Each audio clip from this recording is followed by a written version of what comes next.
Hi there and welcome to another episode of This Week in F1. First up, I want to say thank you to this pretty cool logo that was made by one of my friends. Thanks man, appreciate it. I think it looks cool here at the start, but let's get to this. Alpine give up on 2021. Showing that same fighting spirit they did when Hitler decided to attempt an extended holiday without a passport and a few 100,000 of his closest, finest friends in 1940, the French have done it again. After Fernando Alonso had put in a superhuman effort to drag the Alpine into the points recently, they have decided to repay his efforts by stopping development on the current car and focusing on next year, so in other words, giving up. The focus has now switched entirely to 2022 at both factories, meaning there are few new parts coming to the track, but the second half of the calendar is a grueling schedule and everyone in the team looks forward to the 2-week break to recharge. But before we can relax, we are aiming for another strong showing and a double points finish in Hungary, said Marcin Budkowski, Executive Director of the Alpine Formula 1 team. The team has a stated ambition of 5th in the championship this season, and now that will only be possible if Alonso and Ocon can achieve miracles further on. It was of course expected that some teams would now start quitting on the cars for this year to be more competitive next season.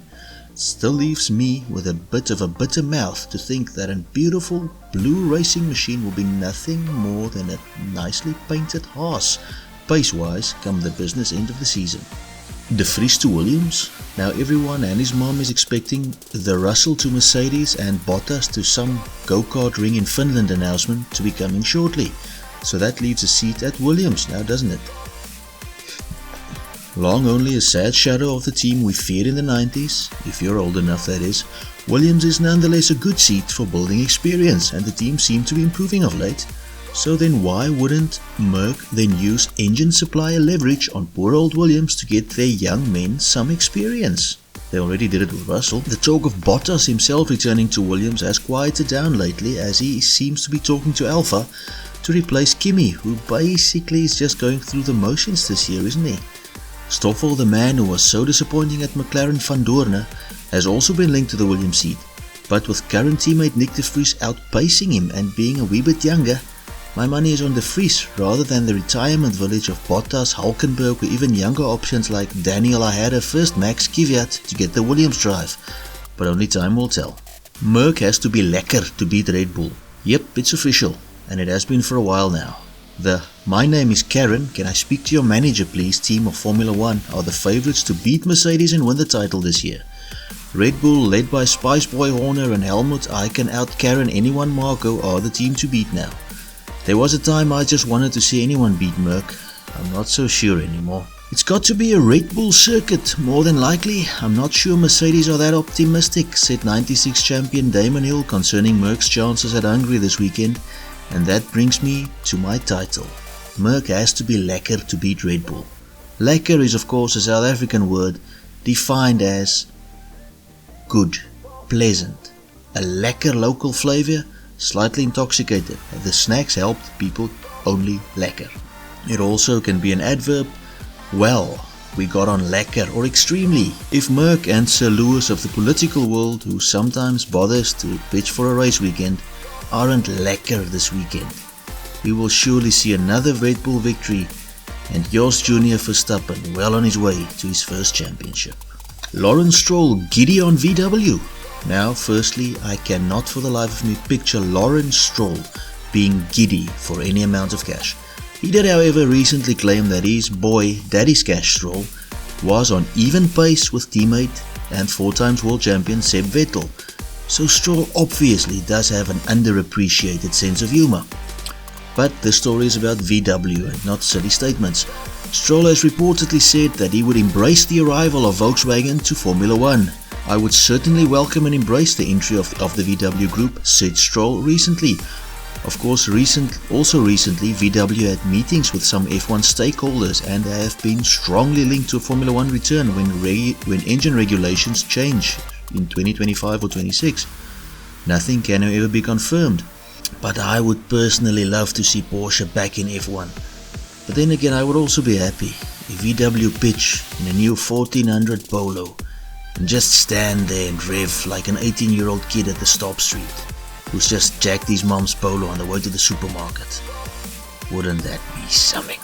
Which driver gets paid what? Yeah baby, time to share the depression around to us working class blanks and find out what our racing heroes get paid to go around the track quickly. Yes, it's mighty ridiculous, and they're getting paid this even after so many people around the world lost their livelihoods due to COVID. But here goes. According to Forbes, the projected top 10 earners this year will be: number 10, Carlos Sainz Ferrari, £8 million. Lando, $9 million. Ricciardo, $10 million for being slower than Lando, of course he gets paid more. Bottas, $10 million. Leclerc, $12 million. Vettel in this really competitive Aston Martin, not, $15 million. Perez, $18 million. Alonso in the slow ass grass growing Alpine, $25 million. Verstappen, $42 million. And Sir Lewis, $62 million. FYI, the current Rand dollar exchange as I record this is $1 to 14 Rand 65. So in South African rands, Lewis Hamilton is set to make 902,623,781 Rand and 75 cents for going around a track pretty quickly this year. It's race time again, and in Hungary we all know that he who qualifies first probably wins. But it's still a race, so let's get to the race predictions. On pole, Max Verstappen, he's the man with a plan. The win, Max, he's the quickest. Second place, I'm putting Lewis. I do see him fighting back. Third place, I'm putting my money on McLaren's race upgrades, engine upgrades, whatever upgrades they are, to get the podium.